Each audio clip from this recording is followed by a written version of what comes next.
இமாம் அபு ஹனீஃபாவுக்கும் இமாம் முஹம்மது அல் பாக்கருக்கும் மத்தியிலான உறவுமுறை எப்படி இருந்ததுன்னு பாருங்க. அபு ஹனீஃபா கல்வித்துறையில் தனது வளர்ச்சியின் துவக்கத்தில் அல் பாக்கரை சந்தித்ததாக தெரிகிறது. அவர் மதீனாவுக்கு சென்ற போது முதன்முறையாக இமாம் அல் பாக்கரை சந்தித்தார். இமாம் அல் பாக்கர் அவரிடம் கூறியதாக அறிவிக்கப்படுவதாவது, என்னுடைய பாட்டனாரின் தீனையும் அவருடைய ஹதீசுகளையும் ஒப்புநோக்கை கொண்டு மாற்றுபவர் நீர்தானா அப்படின்னு கேட்கிறார். அதற்கு அபு ஹனீஃபா பதிலளிக்கிறார், நான் அல்லாஹ்விடம் பாதுகாவல் தேடுகிறேன். அதற்கு முஹம்மது அல் பாக்கர் கூறினார், நீர்தான் மாற்றினீர் அப்படின்னு சொல்றாரு. அதற்கு அபு ஹனீஃபா கூறினார், எனக்கு உரிமையான இடத்தில் நான் அமர்ந்திருக்கும் வரை உங்களுக்கு உரிமையான இடத்தில் நீங்கள் அமர்ந்திருங்கள். உங்களுடைய பாட்டனார் உயிரோடு இருந்தபோது தனது தோழர்களால் மதிக்கப்பட்டது போன்றே நான் உங்களை மதிக்கிறேன். பின்னர் அவருக்கு முன்னால் மண்டியிட்டு அமர்ந்து அபு ஹனீஃபா கூறினார். இத கவனிங்க, ரொம்ப சுவாரஸ்யமான உரையாடல். அபு ஹனீஃபாவுக்கும் இமாம் முஹம்மது அல் பாக்கருக்கும் மத்தியிலான அந்யோன்யம் எப்படி இருந்ததுன்னு பாருங்க.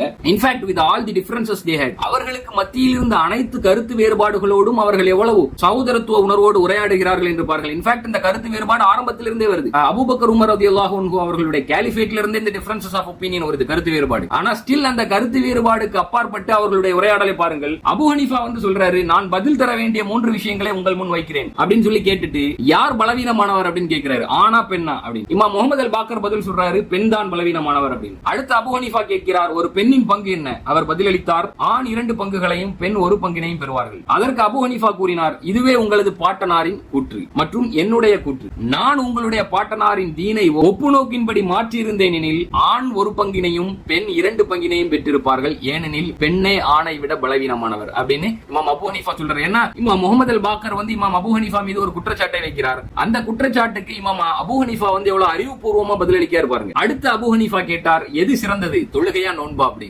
தொழுகைதான் என்று இமாம் முஹம்மது அல் பாக்கர் பதிலளித்தார். அபு ஹனீஃபா கூறினார், இதுதான் உங்கள் பாட்டனாரின் கூற்று, எனது கூற்றும். நான் நீங்கள் கூறுவது போல் உங்களுடைய பாட்டனாரின் தீனை மாற்றியிருந்தேன் எனில் ஒரு பெண் மாதவிடாயை விட்டு தூய்மையான பிறகு விடுபட்ட நோன்பை ஈடு செய்திட வேண்டும் என்பதை காட்டிலும் விடுபட்ட தொழுகையை ஈடு செய்திட வேண்டும் என்று நான் கூறியிருப்பேன். ஏனெனில் தொழுகையை சிறந்தது என்பதாக அபு ஹனீஃபா கூறினார். நீங்க குற்றம் சாட்டுவது போல் நான் உங்களுடைய பாட்டனாரின் தீனை மாற்றவில்லை அப்படின்னு சொல்றாரு. தேர்ட் ஆர்கியூமெண்ட் பாருங்க. அடுத்து அபு ஹனீஃபா கேட்டார், எது அதிக அசுத்தமானது, சிறுநீரா அல்லது விந்தா அப்படின்னு கேட்கிறாரு. சிறுநீரே அதிக அசுத்தமானதுன்னு சொல்றாரு. அதற்கு அபு ஹனீஃபா கூறினார், நான் உங்களுடைய பாட்டனாரின் தீனை ஒப்புநோக்கின்படி மாற்றி இருந்தேன் எனில் சிறுநீருக்கு குளிப்பையும் விந்துக்கு உழுவையும் கடைபிடிக்குமாறு நான் உத்தரவிட்டிருப்பேன். ஒப்பு நோக்கினை கொண்டு உங்களது பாட்டனாரின் தீனை மாற்றுவதை விட்டும் நான் அல்லாஹ்விடம் பாதுகாவல் தேடுகிறேன். அதாவது அபு ஹனீஃபாவுடைய இன்டெலக்சுவல் அக்யூமனை பார்த்து இமாம் முஹம்மது அல் பாக்கர் எழுந்து அபு ஹனீஃபாவை கட்டி தழுவி அவரை கண்ணியப்படுத்தும் விதமாக அபு ஹனீஃபாவின் முகத்தில் முத்தமிட்டார் இமாம் முஹம்மது அல் பாக்கர். அதாவது இன்றைய சுன்னிகளும் இன்றைய ஷியாக்களும் தங்களுடைய ஆதர்ச இமாம்களாக பார்க்கும் இமாம்களுடைய உறவுமுறை, தங்களுக்கு மத்தியிலான உறவுமுறை எப்படி இருந்தது என்று பாருங்கள்.